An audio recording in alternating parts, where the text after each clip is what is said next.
follow your intuition. And it feels scary to say that because you're like, what is my intuition? Do I even have it? Am I going to be an okay mom? But I promise you that when you become a mom, when you are like thrown into this whole new thing, I'm confident that you'll be surprised with the things that you will figure out as you go along.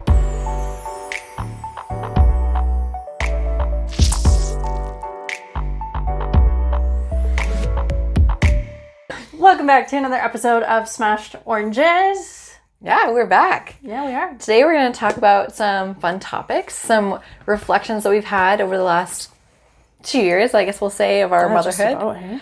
Yeah, and we wanted to talk about some of our best tips and tricks that we kind of came up with, a bit from newborn life, postpartum, and then some of the things that we wanted to implement more like longer term lifestyle things that would benefit us as moms just going forward in the many different seasons of motherhood.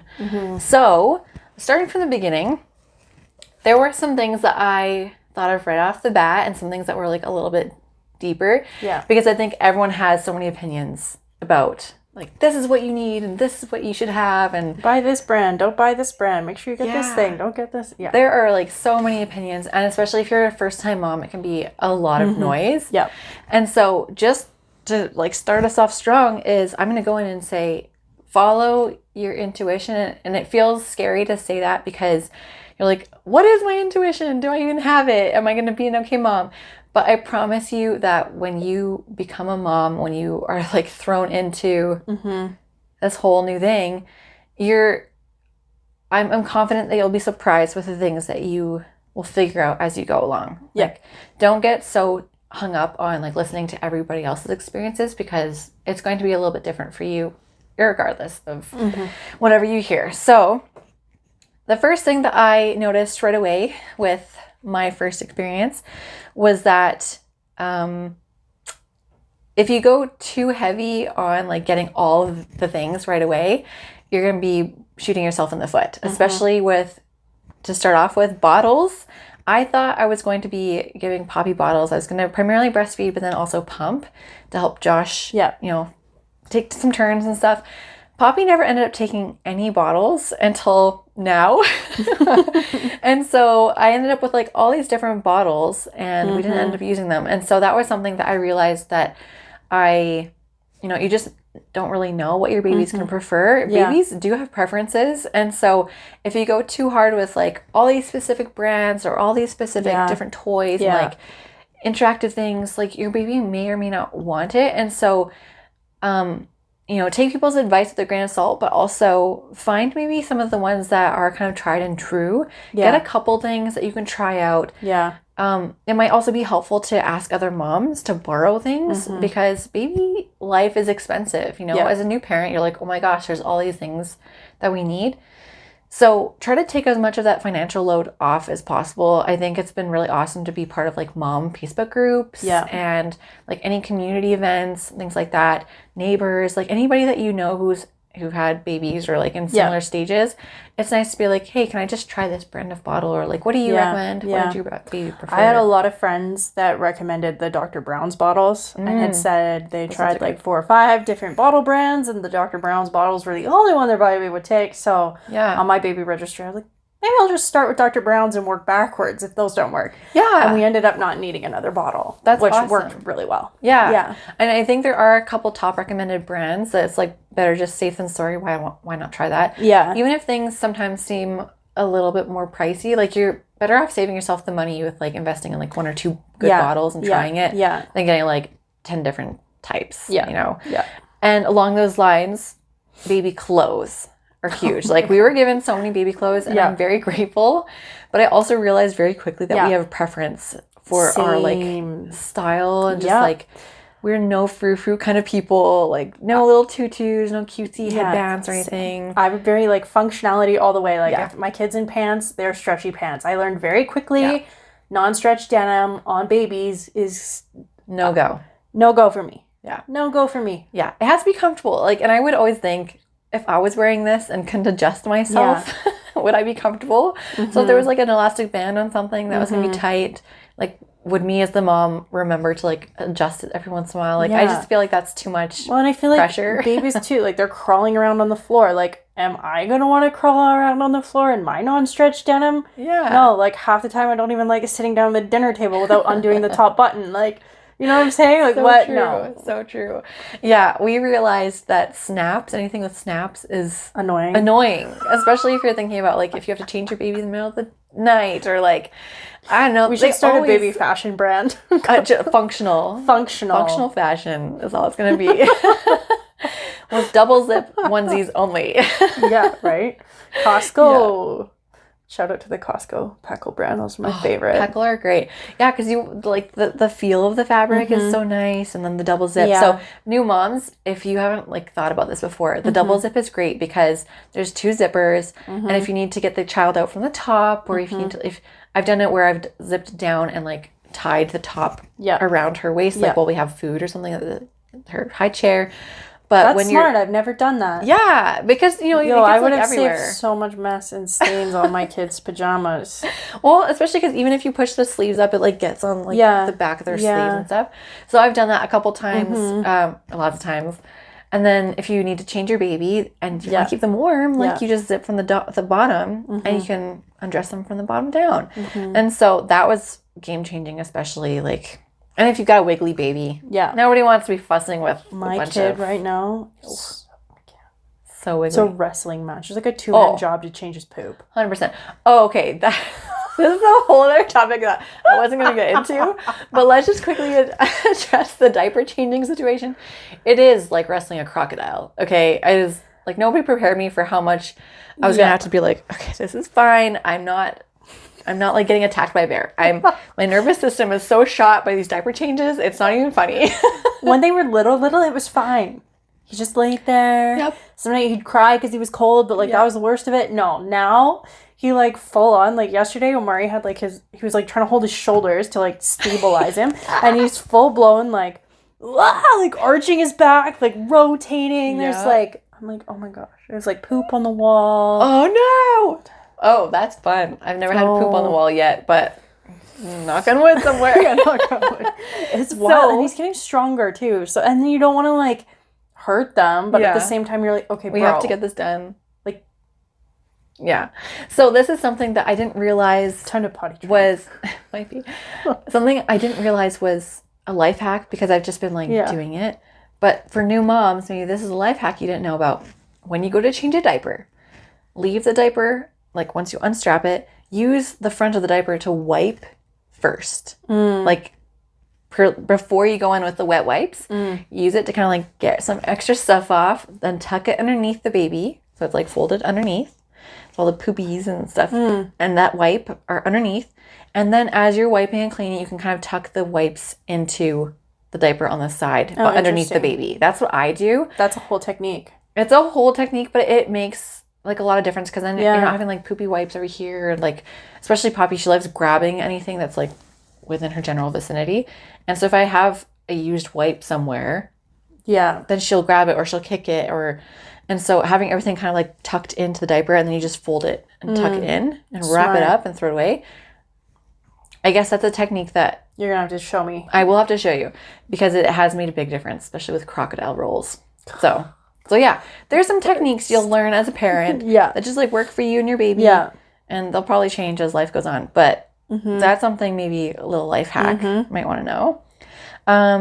Also with buying diapers, I find that at the very beginning, if you're a new mom, you'll want to get a lot. I've seen this on people's registries, actually. It's kind of interesting to me.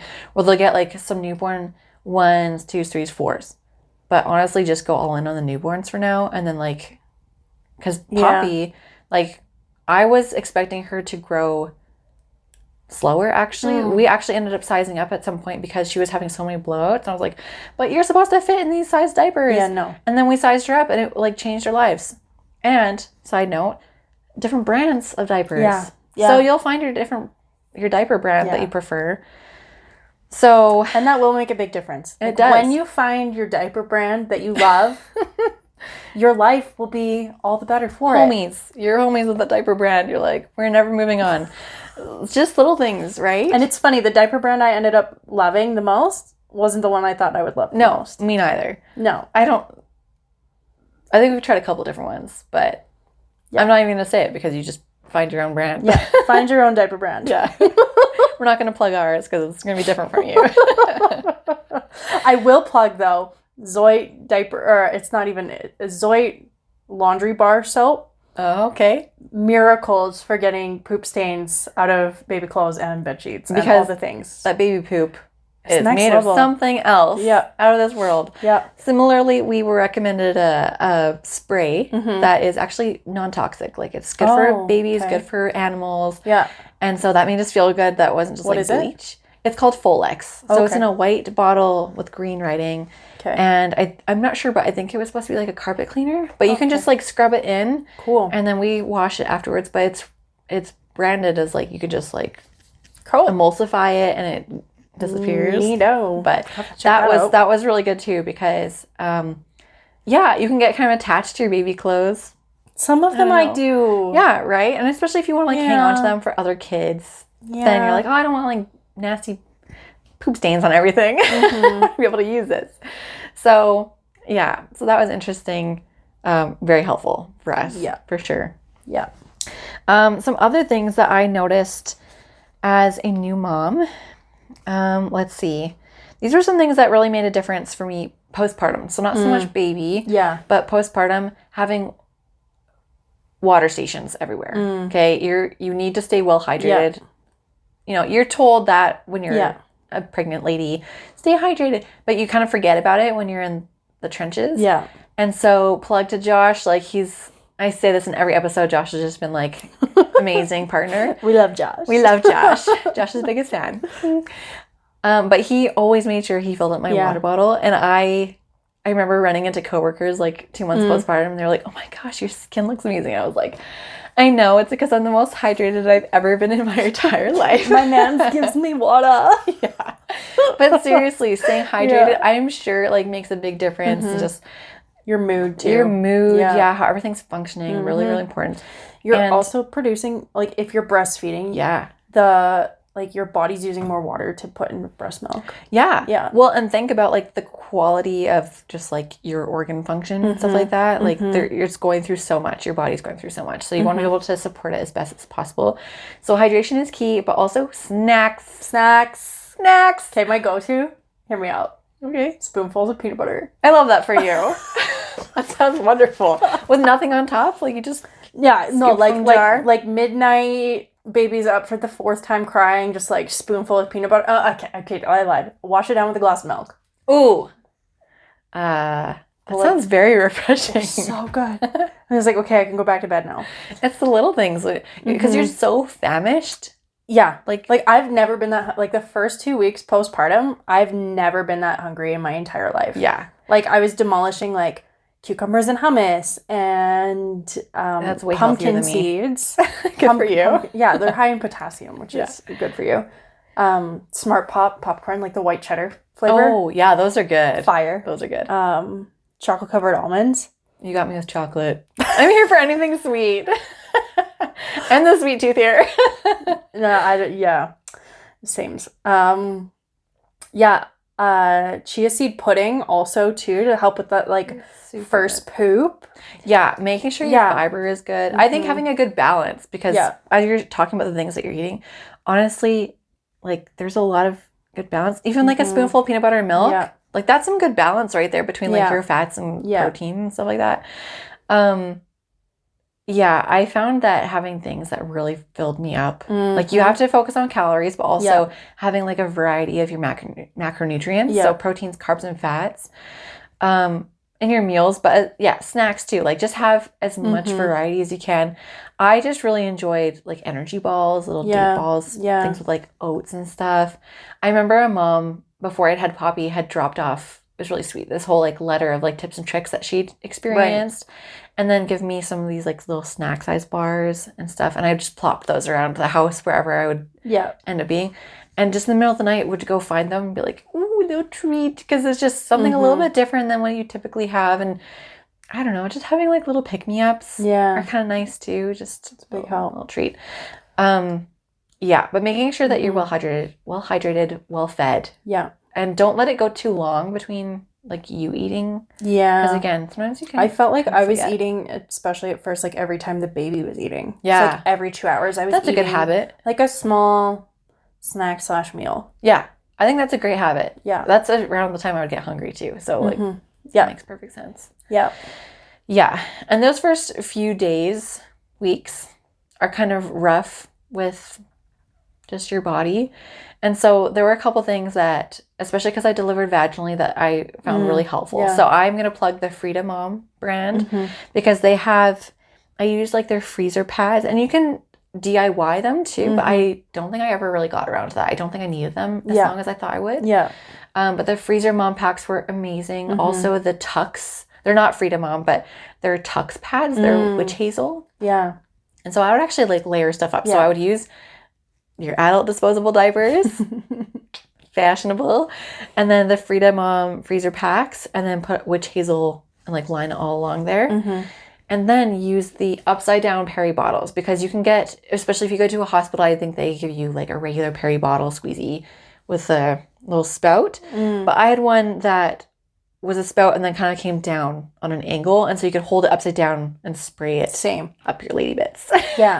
It was so really easy to control, and it was really good. I didn't end up using it because I didn't have a vaginal birth, but I had one. It's good to have on hand.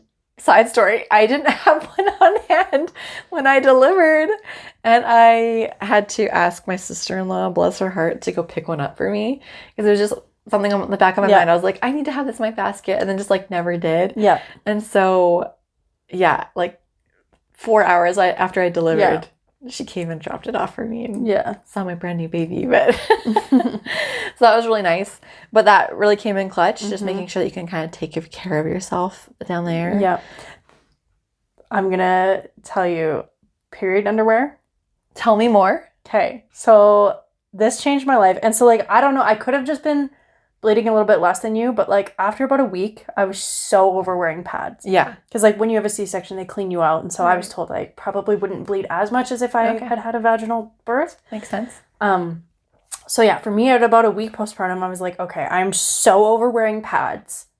I hate the like slushy when you walk. Like it's just like the worst. You like sit down and you're like, oh, like gross. Yeah, that's not comfy. Or like when they like kind of like roll and like get all like twist. The universal or like if you like stick them on and then the like tabs stick together and then they don't like rip off. You're like trying to, anyways.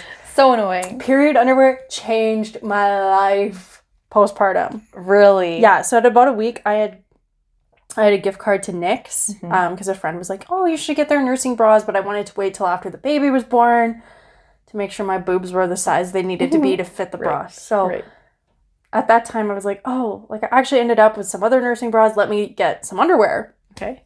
Game changer. Like, you don't even, like, they just feel like regular underwear. Amazing. Science. So wild. And they come in, like, different, like, you can get them in, like, different absorbencies. So you can get some that, like, I have, like, a pair of boy shorts for, like, day 2 of my cycle that are, like, more absorbent than, like, just, like, the stuff I wear, like, on the day-to-day during my like normal cycle. That's crazy. And like even like when I'm not on my period, I still almost prefer wearing these underwear to others because like your lady bits have like some days when you're ovulating it's a little more like moist. I had to use the word. We're smashed oranges. We're here for the juicy details. It's so juicy. Okay, stop. Going down. Okay, moving on. So you can use. We're all like red now. Cool. So these are great because you can use them longer, like postpartum, like you're postpartum, but you're also gonna continue having cycles. So at some point you're gonna use them. They are a game changer for me. That's so cool. I'm totally invested in that now because you're right. Like the whole having to get rid of a pad all the time. Yeah. And especially if you're going out at a certain point. Yeah, you're like, I just don't, like, it doesn't feel sexy. Yeah. And, like, not that you need to feel sexy, like, a week or 2 postpartum, but, like, you just want to feel, like, clean. Yeah. Put together. Yeah. Not like you're wearing a bunch of, like, ugh. Yeah.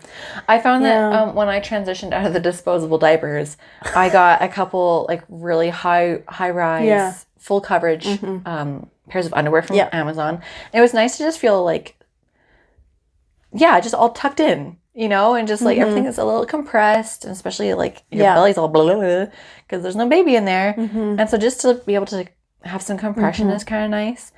I also really liked, this is maybe just personal preference, but I really liked getting like a PJ set. A couple different PJ sets that were like darker in color, so you weren't worried about anything getting messy. Yeah. But especially tops that had buttons, because I tried a couple ones that were like V cross neck, you know, ones. But I found that like pulling it over and trying to get like your nursing bra and like nursing pads, like everything is kind of just like out. Yeah. And I found that it was just like a lot. And so I liked being able to kind of like open the buttons up, and I just felt like a little more covered, especially because I was in postpartum in the fall, so like things are kind of I think chilly. That's like good to remember like what season you're giving birth in, because I gave birth in the summer, and like hearing you talk about pajama sets, I'm like, ew, like I would have it was like 30 degrees out when I gave birth. That sounds like horrible. When I left the hospital, I think it was like 33 degrees outside. So like I was wearing like sundresses, and that felt like good for me. Yeah, totally. Yeah, it's definitely going to make a difference. And I think that makes a difference too in like the like what your postpartum days look like in terms of like your lifestyle. It does, kind of like what your days look like, because for us it was just we were hunkering down and cozy. But if it's different season, your day-to-day might look a little different. A little bit. Yeah, there's just like some things that I don't know, that makes a little bit of difference. One thing for sure that made a big difference for me was focusing on my mood. And that's been a big kind of theme for me, is like my mental health is really paramount to me. And so I was worried that postpartum I would deal with postpartum depression. And so I was told, I didn't know this beforehand, but I was told that you should continue your prenatals. Yeah. I don't remember how long. I probably bought another like couple bottles and like went through them. And then I also, disclaimer here, I also, this is personal preference and something that Josh and I decided to do based on our own research, but we decided to encapsulate my placenta. And this is, of course, is a benefit of us like having a home birth and being able to decide what we're going to do. And based on what I'd heard from other people's experiences, based on some science that I'd heard, there were some really positive benefits for like mood. Yeah. If you were to take your placenta afterwards, just because there's so many like hormones and like blood and all the things that are like nutrients. Yeah. That's the word I was looking for. Yeah. In your placenta. So I decided to get it encapsulated with somebody who professionally does this. And so I would take the pills. I think, I can't remember the dosage, but it was probably like 3-day for the first like week or two. And then the dosage would change as you kind of went further along. But I actually do think it made a difference for me. I'm excited to see, kind of like perform a little experiment on myself the second time around and see if it makes any difference as well. And also maybe do a little bit more research on like what science says now as opposed to a couple of years ago. Yeah.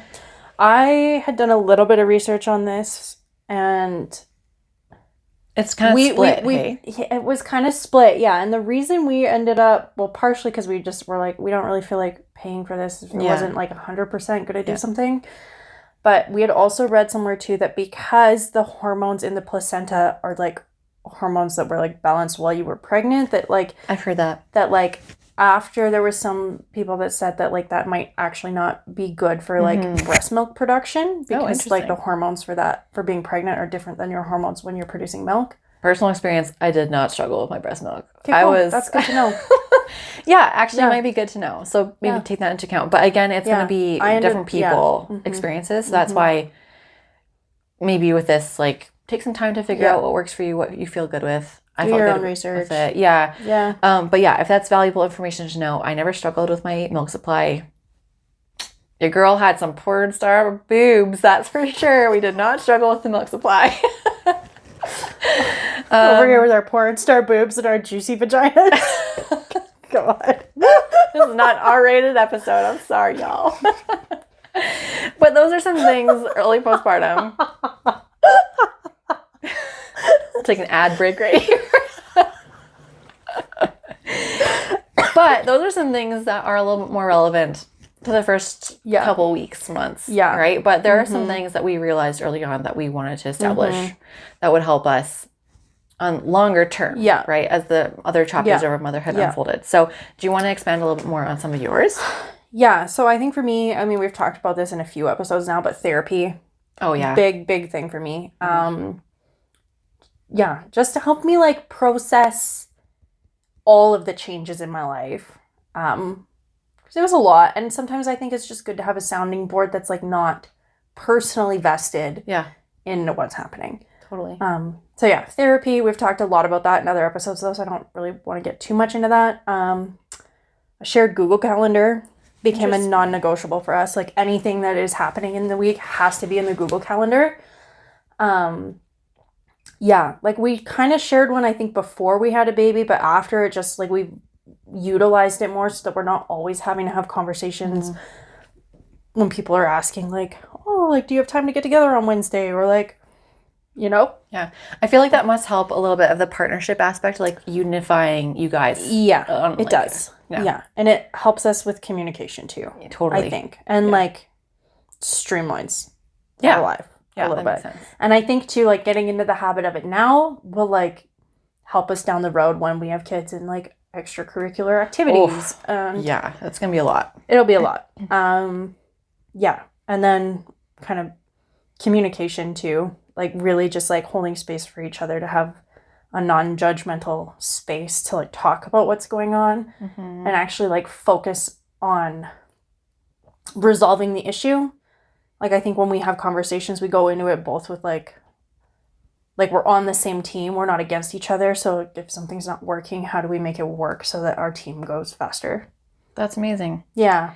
That's a really, really powerful way to think about it, because I think when... at least from my experience, when I had Poppy and we were in the depths of newborn stuff, especially, you kind of feel like, oh, my experience is so different than yours. And like, I've heard this is a really big contributor statistically, like if partnerships will eventually disintegrate, is this viewing of like your life or your experiences being harder and not being able to see from other people's perspectives. Yeah. And, yeah, so that's really big, and like practicing that kind of communication. Yeah, 100%.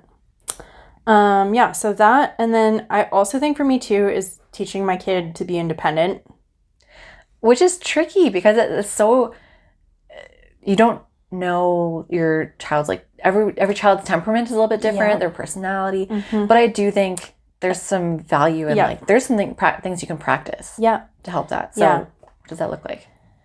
Yeah, so I think for me a big one was just like getting him comfortable around different people.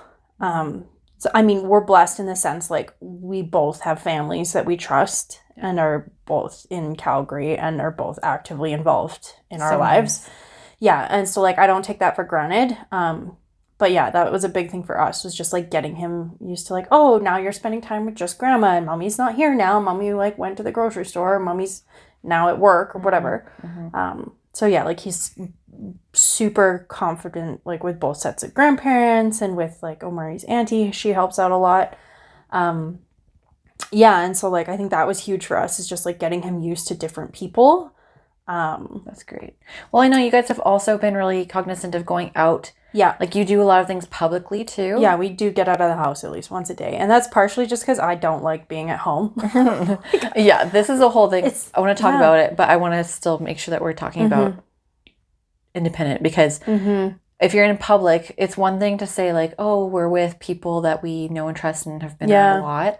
But do you think it's helped Arden to be in public and interact with people who are like, oh, hi, and he like doesn't know who they are? Yes, I do think so. And I am also pretty good about like letting him like if we're at the zoo, like he's allowed to get out of the stroller and like go walk around. And like even at the mall today, like he was not in the stroller, he's like walking around the mall, and like so within reason though, like I do feel like I have to stay close to him because he is not aware that there's adults walking that aren't paying attention for little tiny human. But you're mindful of the like developmentally appropriate stages for him. And but like as soon as he could walk, I was like doing stuff like that with him. That's awesome. And like he had a little walker, and when he was using the walker, we'd like go walk around the mall with the walker, and everybody was so cute. But I'm like, I think it's good for him to know that, like, he can do stuff on his own. Yeah. You know? And so, like, even at home, too, it's like, he likes to play in the kitchen sink. So now I've started giving him, like, a dish rag and being like, you have to wash the dishes. And now he, like, points to the dish soap. He's, ope. Oh, cute. Yeah. That's such a great, like, it helps them feel like they're contributing. Yeah. Which is funny because I feel like as adults, we bypass that. We're like, oh, they're just kids. Like, let them play and stuff. Yeah. But they actually, I think they do benefit from being active participants in a household. I agree. Because even the other day, Poppy, she's pulling all her clothes out of her dresser. And so I'm like, okay, Poppy, it's time to put our clothes away. You want to walk these clothes. They belong in your room, in your drawer. Yeah. And she's like understanding that. And it takes a load off of me to feel like, okay, even though it's going to take me a little bit longer to coach my child to do some of these things, that's beneficial for both of us. Me to learn how to take it down a notch and just chill. Yeah. And for her to learn some responsibility and communication for that matter. Yeah. And I think those responsibilities can start a little bit younger than I think people might think they can. Like, I don't need to wait till he's 8 years old to be like, here's a dish rag and here's the soap. Yeah. Like, I still rewash everything he washes. Yeah. But, like, I think it's good for him to understand that, like, this is how we wash the dishes. And I mean, every time we're cooking, he pushes that. I love the kitchen helper, and I hate the kitchen helper chair stool thing. Yeah. Where he can, like, climb up and he's, like, in a little confined And he'll push it, help. And then he climbs up on the thing and he'll, like, push it right up to the stove and he goes, hot. Oh, good, he knows. He knows it's hot. That's awesome. Like, I wasn't home the other day and he touched the hot pan. Oh, well, he learned, I'm sure. Yeah, I'm glad he learned while I wasn't there because that would have stressed me out. Yeah. But yeah, that's part of it, grab the spoon and I'm like hard boiling eggs this morning. Egg? Egg? He's like trying to, like, you don't need to stir the eggs. It's fun, but it also stresses me out because it's a hot stove. Yeah. And well, there's levels. Yeah. Yeah. And I want him to learn the boundaries there. But anyways, my goal eventually is that he'll be able to cook himself breakfast when he's like 7. Fun. That's perfect. Even if it's just like putting a slice of toast in the toaster. Totally. You know? And like in the morning, I don't know. I feel like he's good at independent play. Great. Like the other day he ran into his room and slammed the door in our face. Like we were following him. Slams the door and then we were like, let's just like see what he's gonna do. So we gave him like a minute and we opened the door and he's in the rocking chair with his book, like rocking back and forth. That's so fun. It's so nice to feel confident that your child like knows what they can do. Maybe that's something that I've heard a lot too is just like giving your child the space to learn their body awareness and safety. Yeah. Right? And I think in our world now we very much are like, oh, just be careful and you kind of are hovering nearby. And Josh and I have tried really hard to you obviously try to make sure that they're safe, but you give them a little of that space so that they can, if they're going to fall, they can kind of learn to catch themselves or learn how to balance or, test different climbing and stuff like that and jumping. And I think that's really, really important for them cognitively as well as physically to be able to have that skill. And so, there's a lot of parenthood that I'm realizing is just relinquishing control and being okay with some consequences too. That's huge. I sometimes have to like check myself. Like for the last few months now, he's decided that he's a big boy and can play in like at the farmer's market in Calgary. There's like a children's climbing area and it's not very big. No. Like it's not very scary. It's small enough that if I needed to get up to him, I could be up to him in 30 seconds or less. Yes. Yeah.